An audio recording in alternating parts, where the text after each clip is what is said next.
so much. That was just amazing, amazing music for an amazing people. Amen.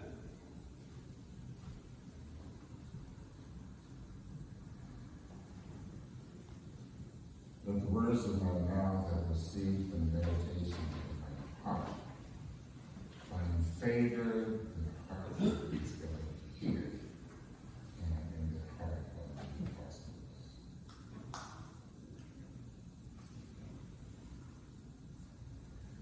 I have shared with you, at least on one occasion, and maybe more, that I have never been fishing. Although I grew up in a small town, Liberty, I have never been fishing.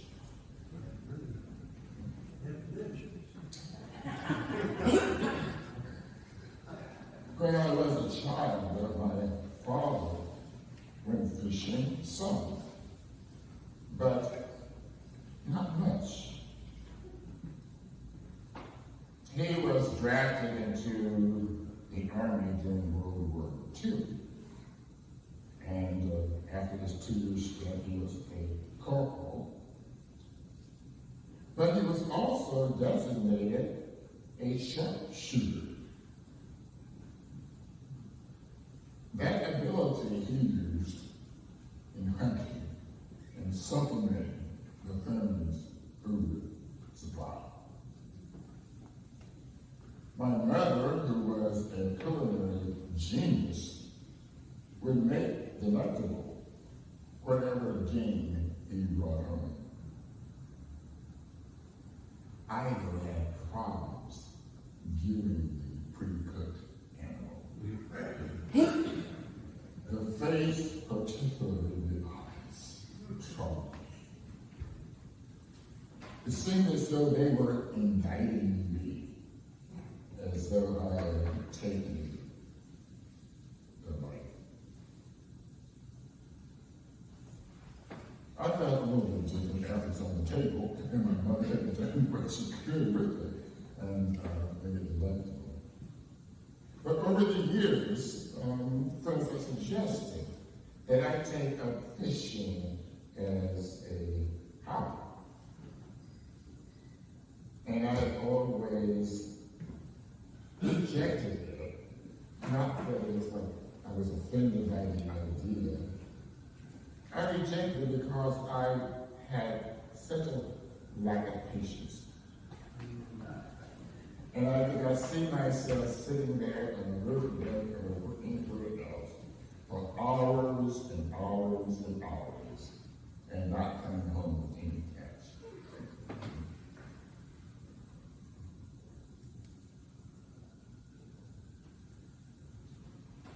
The fact that people had suggested that I take up fishing as a hobby was due to their perception of me that I needed it. I needed to learn patience. I needed to cut down some of my activities and learn how to relax.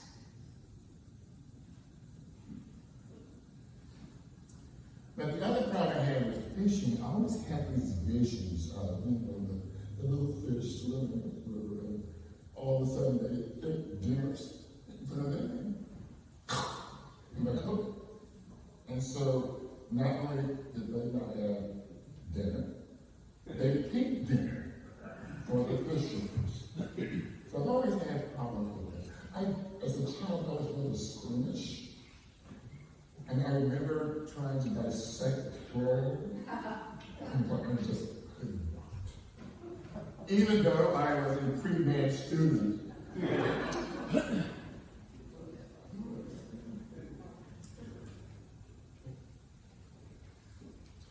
When I became vegan, in fact, in gym, also my father was stationed for many drug yeshiva. When I became vegan for medical reasons some years ago, I wasn't quite sure to put it in there, and I asked, well, what is it that I couldn't eat?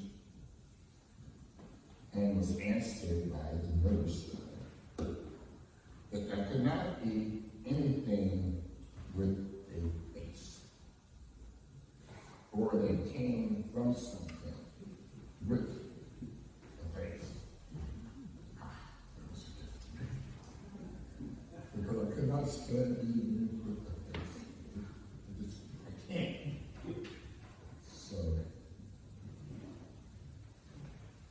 but now I find myself in love, at least vicariously, with a beautifully moving, deep film where fishing is central. Mending the line. Here's one description of the film. A Marine wounded in Afghanistan is sent to a VA facility in Montana, where he meets a Vietnam vet who teaches him how to fly fish as a way of dealing with his emotional and physical trauma. That is the surface meaning. But it is a deep dive into human personality and its need for a place and experiences of unconditional love, where the oneness of life is a fact. And healing comes to that connection with nature, with the divine, with the sacred, with something beyond the self, which reconnects him with. Ari, I don't have your correction. But Dr. Owen says that we are surrounded by God. I'm going to try to remember it. The earth beneath my feet is a great womb, out of which the life,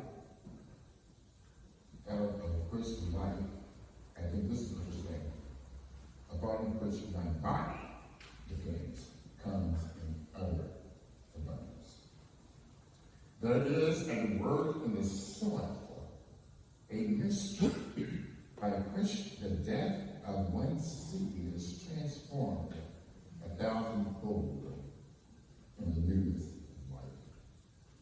The magic of wind, sun, and rain creates a climate that nourishes every living thing. It is law and more than law. It is order and more than order. There is a brooding tenderness out of which the old comes. In the contemplation of the book, I know that I am surrounded by the love of God. Let's hold it time. But not everyone has the deep mystical rapport with life that Thurman has. Sometimes our days are collections of disappointments, challenges, emptiness, fatigue. We often feel that we are in combat with life and losing.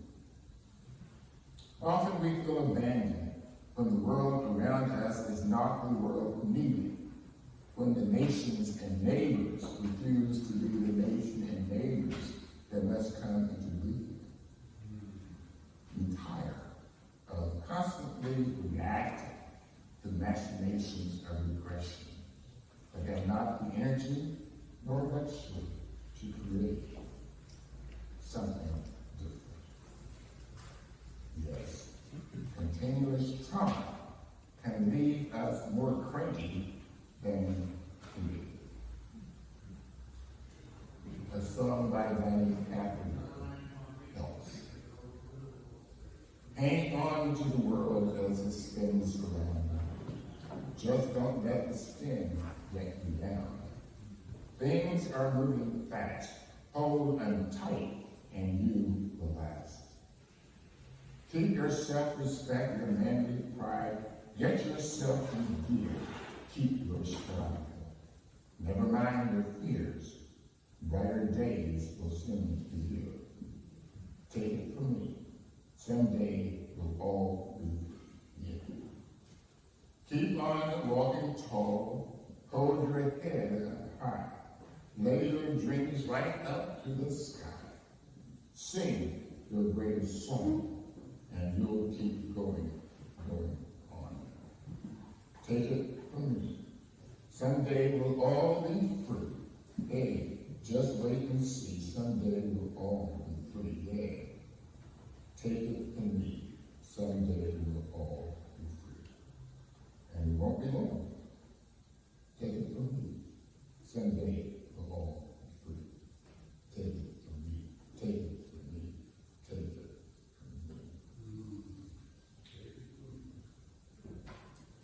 me. A quote from Mending.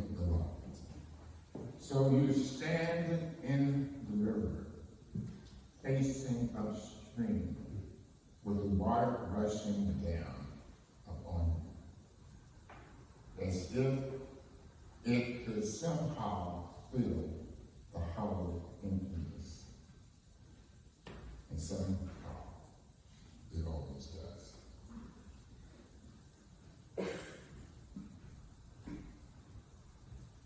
Culture has returned from Afghanistan, where he was the only survivor of a campaign in Afghanistan. It was a mission that those under his command rejected. Their commission had ended. They were ready to go home. And then Coulter, the sergeant, tells them that there is this mission that they have been assigned. And they said, our tour of duty is over. And they asked why the Marines who had just come to Afghanistan couldn't do this particular campaign. Coulter reminds them that they are Marines, and Marines respond when called upon. The Marines are ambushed. They are all killed except Coulter. Although he wants to physically heal as soon as possible so that he can re-enlist and return to combat, because he felt as though that's the only family he ever had. The family of the Marines is coming. So he wants to return to combat. The therapy model that is supposed to help him is based on AA and just does not work for him. He walks out, starts out violently disrupting the ambience created to assist in the healing. Somewhere near the beginning of the film, the statement is made that sometimes survival is your punishment.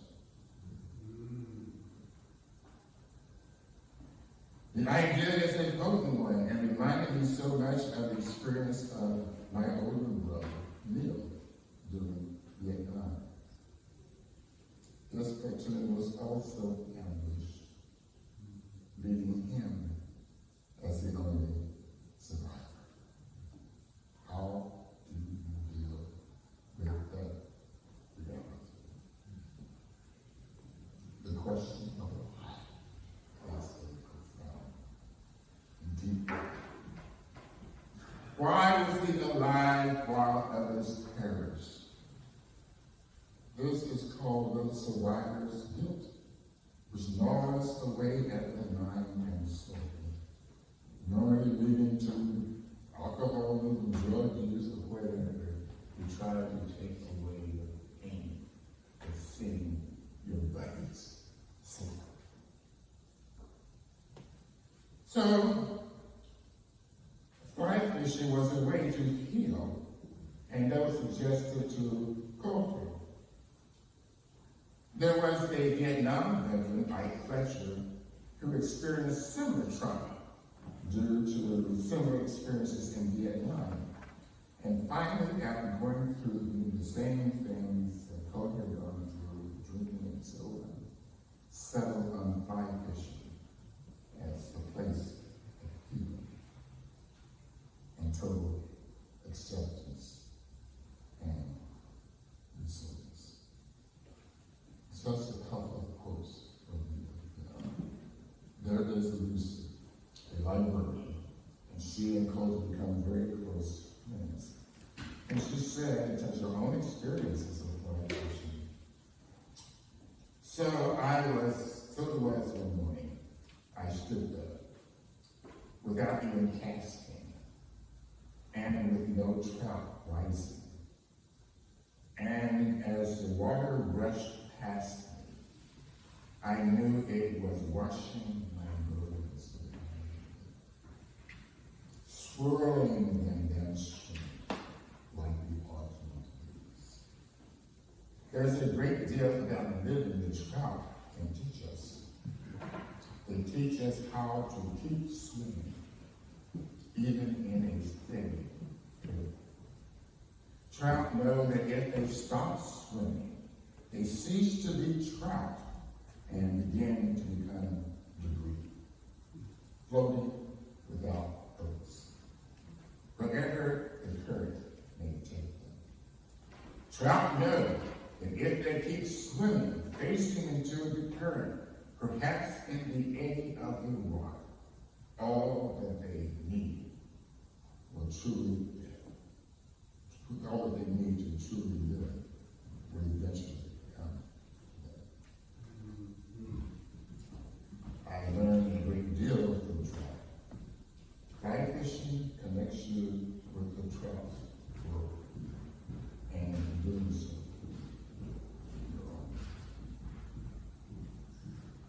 how pertinent is the insight for us today? We too must keep swimming, being resilient, hoping endlessly, and trusting the rivers of life. If we cease striving for the ideals that we hold in such a dear place, we lose our lives.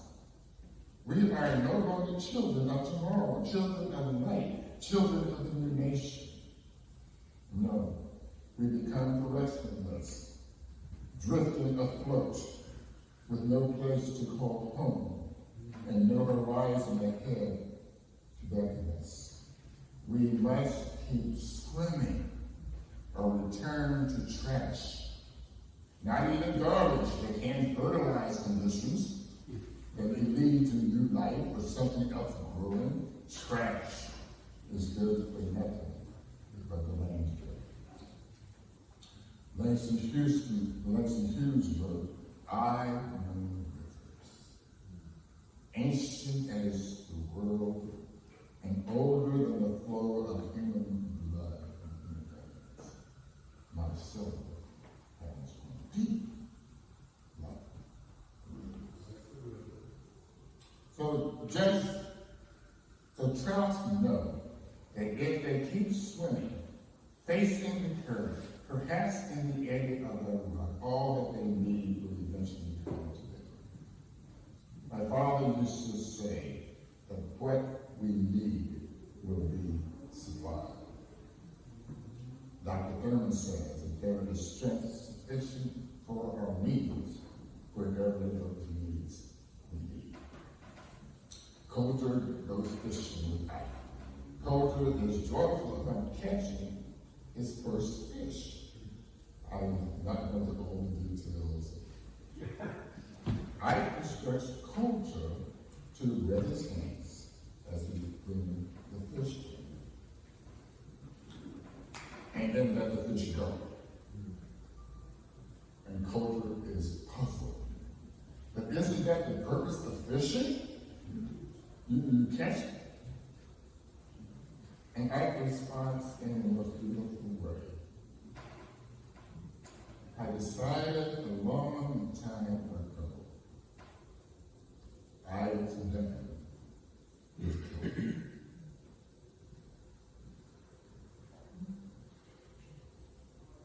Can't you see how healing for Ike has taken place?